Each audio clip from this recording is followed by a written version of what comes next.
So Thomas, this is your place, right? This is our building, our entrance. We should go in. Let's do. Let's do it. And have some tea maybe. You first. Yes, thanks. That's a good idea.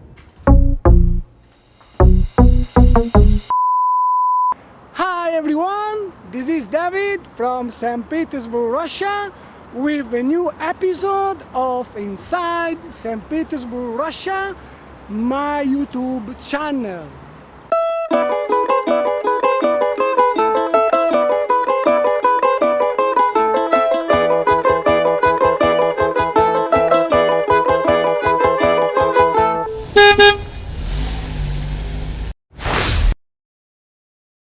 Today, I'm going to introduce you to a man from the US.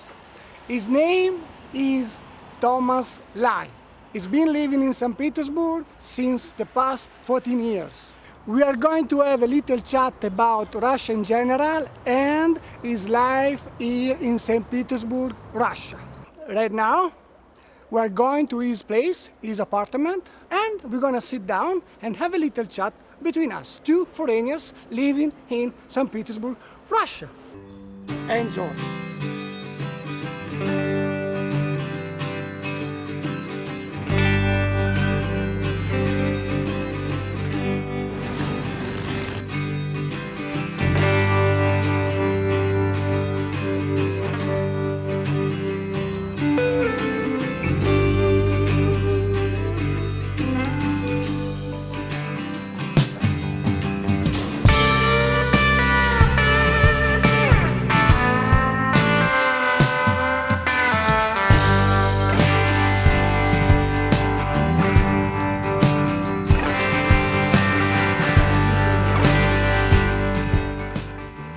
Home in Russia.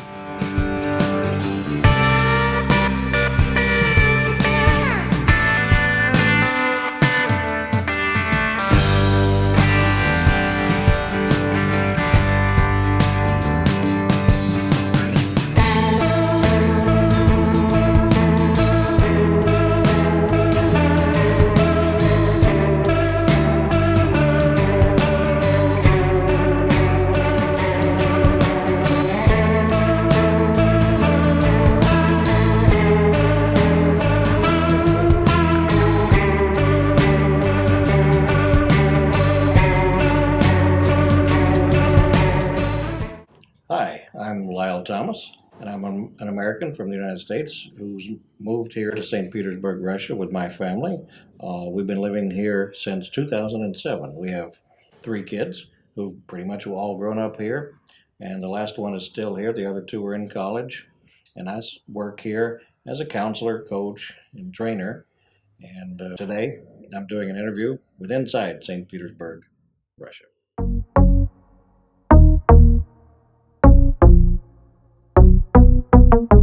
Hi.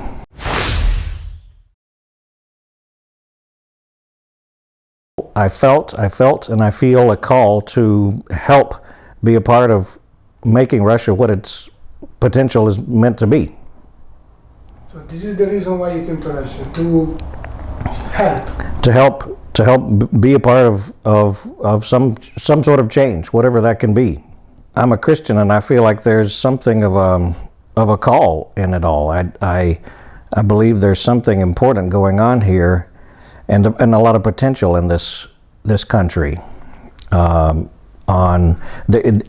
a rich country. It's the richest country in the world in terms of natural resources, but yet they can't seem to get to it. And so there's something internally that's holding them back.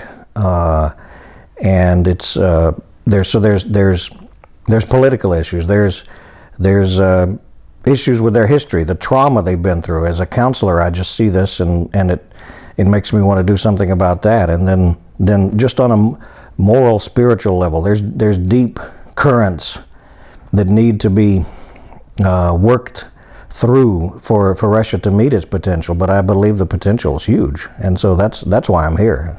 I just love it here.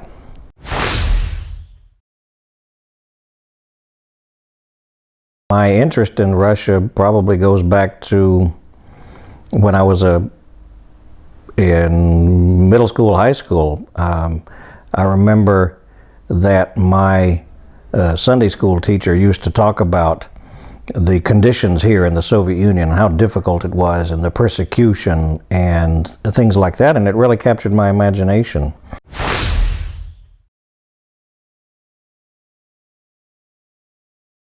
The transition was difficult.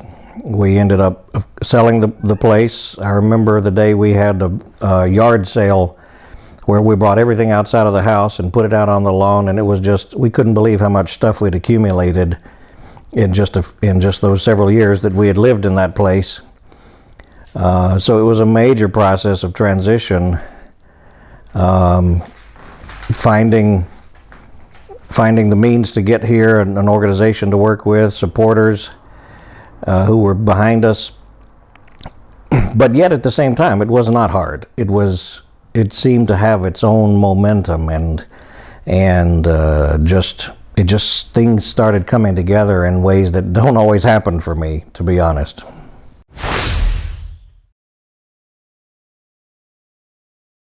I knew a lot. Of course, there's nothing like living here permanently to say that I didn't really know a lot, but it had been an interest of mine for so long. I studied history, I had studied the language, I had even, lived here a couple of times, as I've mentioned. And in my youthful ignorance, I was very interested in socialism, and because I came and visited when this was still the Soviet Union, I explored all these things. I was open to new ideas.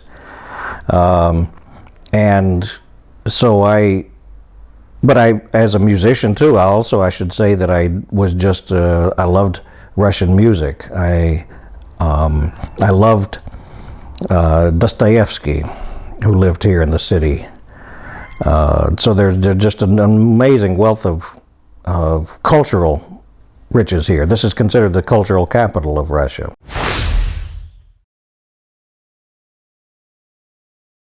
Two reasons. One, the agency we were looking to work with had somebody already here in the city, and they also had somebody that we could work with in Kursk. Kursk, I had never even heard of. That's down further south, and it seemed a little too remote for our tastes, and so we decided that both being musicians, we thought the cultural capital would be a good place for us to locate. So that's really what decided it, was that this was a place that had things going on, and as well, we thought with little kids, what if something happens?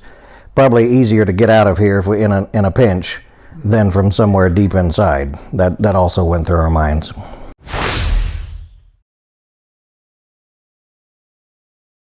The first time I was here was in the summer of 1987 as a student, and I mean, it's night and day different place now from what it was. Not only the name was different, it was Leningrad back then, and now it's Saint Petersburg. But of course, back then it was under the Soviet rule, and it was relatively impoverished, I should say, compared to now. I remember how we used to, the only place you could buy anything nice was in what they called the Berezka stores, where you could just sell, only foreigners could buy those nice things, and Russians couldn't even buy those things, and it was at a crazy inflated rate. So everything was just sort of, there was an artificiality to it, and there were no cars, there was no traffic, it was kind of an empty city by comparison with now. I remember meeting a person randomly on the street one time who invited me to her place. It felt kind of like we were doing an undercover operation just to go out there, and I remember I wanted to find a sweater to take home, like from the university, and I brought some jeans over, and I met somebody who was doing the black market back then, and he wanted my jeans and I wanted the sweater, so we did this little trade back in back streets, and it was just like, wow, what is this,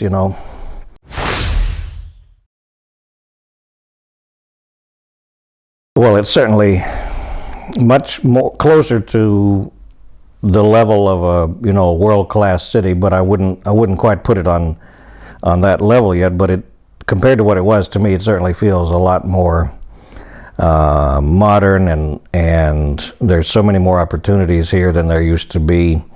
So many more different kinds of businesses, much more upscale kinds of places to buy things.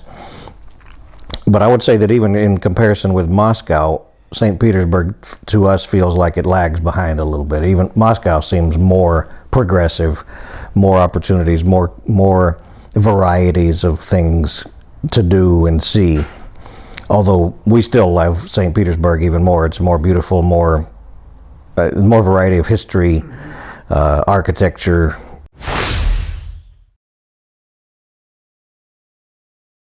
Depends on what you're talking about, I guess. And when it comes to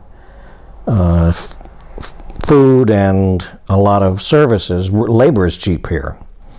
So one of the things that I do in my work is we're doing some projects, translation work, for example. We can get that done cheaply, and so it's good to find labor here. On the other hand, real estate is high, so that I'm paying a lot more in rent for this place than I would in a comparable place in most cities in America.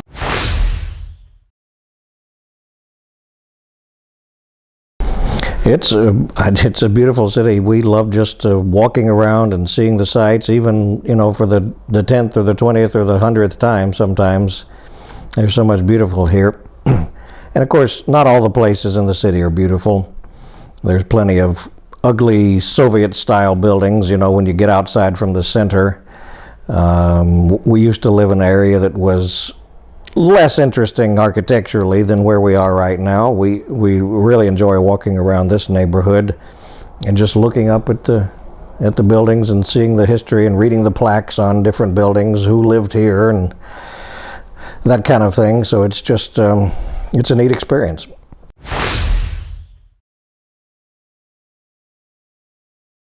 Oh, actually, very much so. We never think about going out, even our kids going out at nighttime.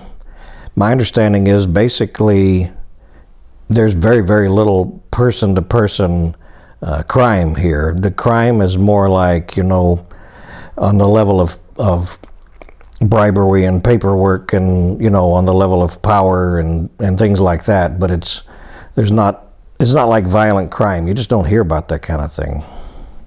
Do you think there is more crime in the US than in Russia?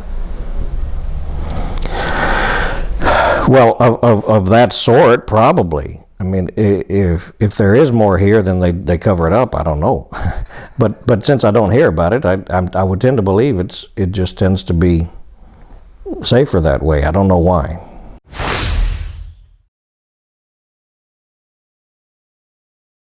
It used to be that people would say Russians are harder to get to know, but once you get to know them, then they're just, they open up their heart to you and you get along great. And I think there's a lot of truth to that. Sometimes it seems like with Americans, they're superficially easy to get to know, but then you don't necessarily know who they are really. They don't go as deep as quickly or as easily sometimes.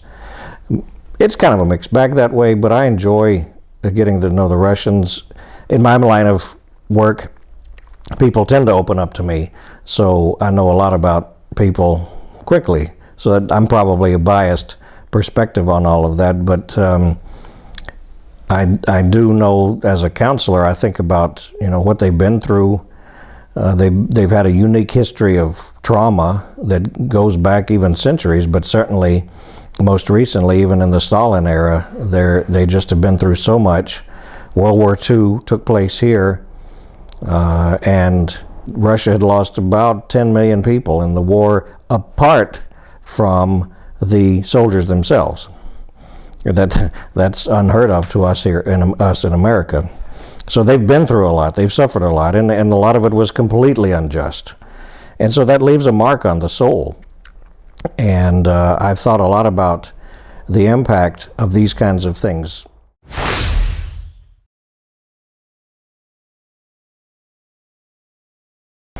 No, actually, my youngest son has experienced a little bit of more of this than I ever have, and it's interesting. The way I perceive it happens is that there's with relations with America have gone up and down over the years, and it's often fraught with a little bit of tension.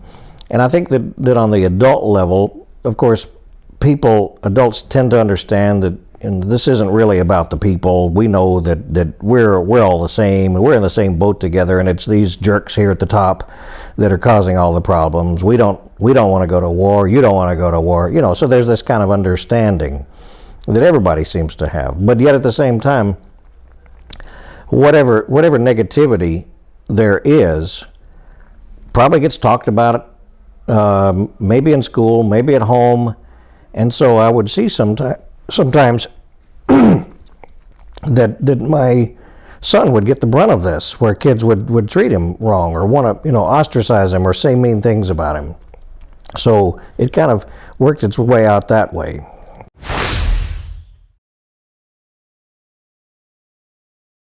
I grew up in a small town. Which one? A town in Georgia called Cedartown.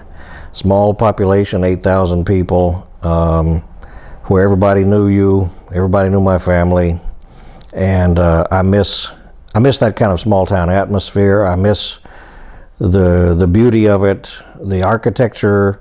We lived in the rolling hills, the foothills of the Appalachians. I miss the mountains. I miss the greenery. In many ways, I don't feel like a city boy. If I had my choice, I'd be out in the country. I'd be in the woods. I'd be in the mountains, something like that. And so I miss all that terribly. But the city's where people are at, so that's where I am for now. And I miss the food. I love Southern food.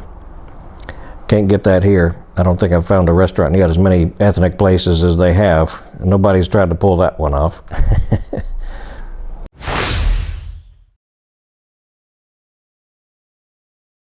I really can't answer that question. I don't know how that works. I don't know. These days, there's so few foreigners left. I believe when we moved here 14 years ago, there would have been scores and scores and scores, and I think that those numbers have been cut. I mean, decimated, more than decimated. There are very few of us left. So my guess is that's probably good if you're wanting to be a foreigner and live here and work here. It's hard to find. If you don't know Russian, that's a disadvantage. On the other hand, the demand for English is so high that there's probably a lot of opportunities here.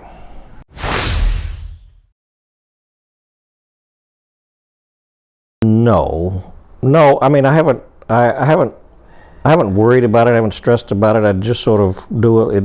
It goes by word of mouth.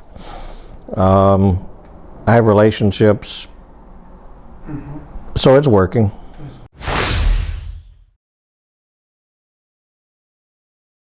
Yes, I started learning way back in college, and then, as I mentioned, I lived in the Soviet Union for a year, got that down, studied a few more years, and of course, just being immersed in it here makes a huge difference. So I do all my interactions now in Russian. I mean, since there are so few foreigners. How long did it take you to learn the language? Well, it depends on what level, I guess. What is your level? I guess I'm at a pretty high level as far as that goes, but I still feel like I make mistakes all the time, just little stuff.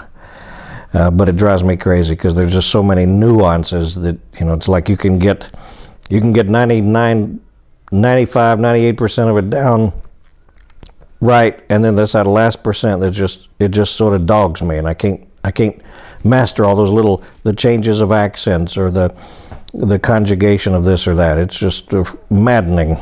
It's driving you crazy. Yeah. I love the language, but boy, it's. But did you take any school here in Russia? Have you been?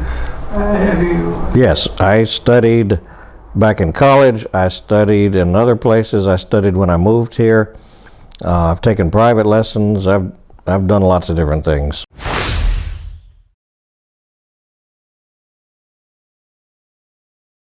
There's a few that might come to mind. Of course, Western countries tend to be more individualistic. Eastern countries tend to be more collectivist. Russia is considered sort of in between the two, sort of a mix of individualistic and collectivistic.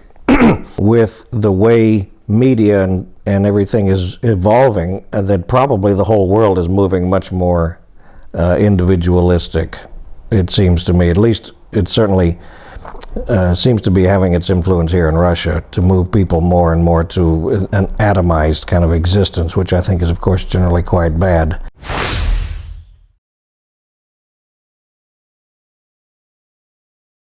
I don't want to say too much, but certainly the similarities really these days have to do more with the fact that, first of all, media and popular culture is getting unified across the world, and I don't think that's in anybody's best interest.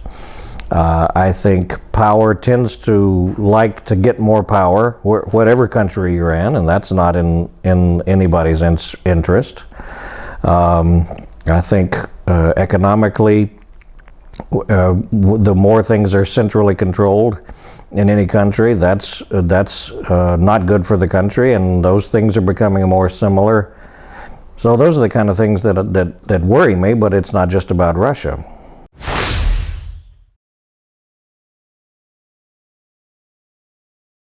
No, it's a good place to live. But of course, it just depends on what you want to make of it. I'm here because I know I'm supposed to be here. I love the people, I love the history, and in some ways I feel a measure of freedom that I don't necessarily even feel now in America.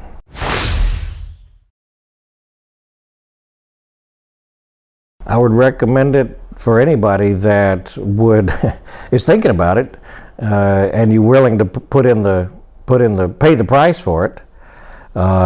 It really depends on your circumstances. There's opportunity here for creative approaches to business and things like that, because Russians don't traditionally think as creatively because they've always been told how to think about different things. So for creativity, I think there's some opportunities, but you got to be willing to pay a price of uncertainty, price of government regulations and things like that.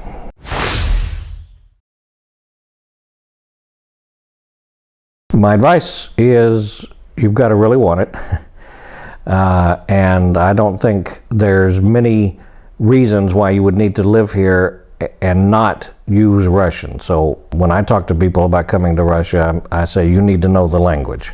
How are you going to get to know the people? How are you going to interact significantly with people if you don't know the language? And it's certainly, just like with every other country, English is becoming the lingo franca. Lingo, how do you say it? Everybody's learning English, and yet still Russians are behind, say, a lot of European countries where pretty much everybody knows English there.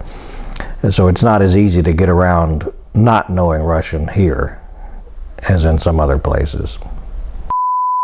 So Thomas, I just want to ask you, so do you want to add anything else apart from the questions we've been answering? Anything you want to say before we close this interview?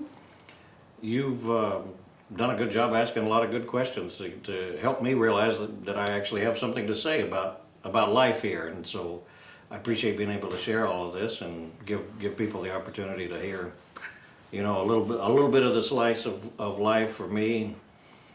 So it's been an interesting experience for me as well. Thank you for watching, guys. This is the end of the video. This is the end of the interview. If you enjoyed this video, please remember to subscribe to my YouTube channel. Make sure you hit the like button, and if you want to get notified, don't forget to click the bell. From me and from Thomas, we wish you a wonderful day.